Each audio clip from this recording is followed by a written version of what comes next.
Europe 1, 8h20, Patrick Roger.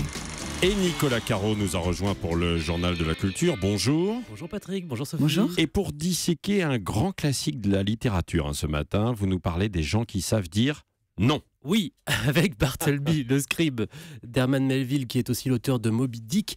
Il a écrit cette nouvelle en 1853. C'est tout petit, regardez, à peine 80 pages chez Folio.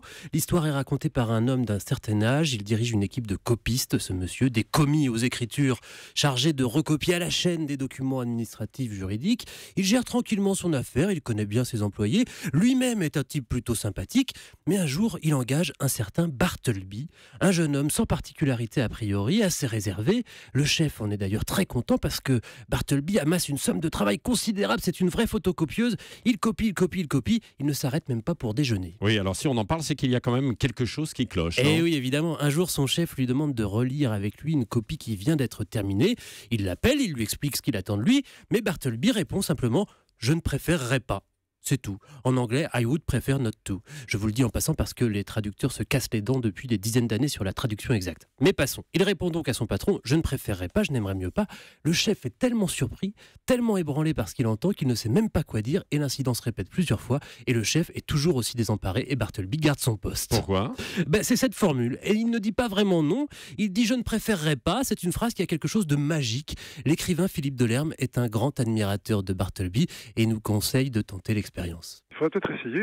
I would prefer not to, ça a quand même quelque chose de magique un petit peu dans la formulation anglaise. Parce qu'il y a quand même le verbe préférer qui précède la négation comme ça.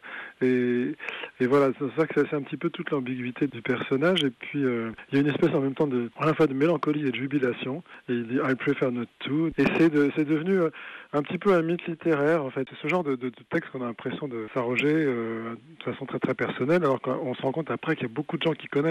En quelque sorte, c'est une manière de résister à cette attitude. Exactement, une forme de résistance passive et un hymne au refus. C'est ça aussi qui plaît à Philippe Delerme. Moi, je suis quelqu'un qui a beaucoup de mal à dire non. Par exemple, j'ai un fils qu'on connaît bien, qui sait beaucoup plus facilement dire non que moi. J'ai toujours beaucoup d'admiration pour ses façons de dire non, par exemple. Moi, j'ai tendance à dire peut-être, mais je trouve que dire non, c'est souvent difficile et c'est souvent courageux. C'est souvent avec une forme de lâcheté qu'on est incapable de dire non, ce qui n'empêche pas d'avoir une grosse admiration pour ceux qui savent le faire. Oui, voilà, donc il faut savoir dire non parfois. Mais oui, on n'est pas obligé de tout accepter. On peut résister, refuser en disant simplement je ne préférerais pas. Voilà. Merci Nicolas. Et coïncidence, donc Philippe Delerme publie un livre aujourd'hui même. Dans la veine de la première gorgée de bière, vous savez, ces célèbres plaisirs minuscules, il y met encore un peu d'alcool avec les eaux troubles du Morito. C'est le titre de son nouveau livre qui sort effectivement aujourd'hui. Merci Nicolas, à demain. À demain Patrick.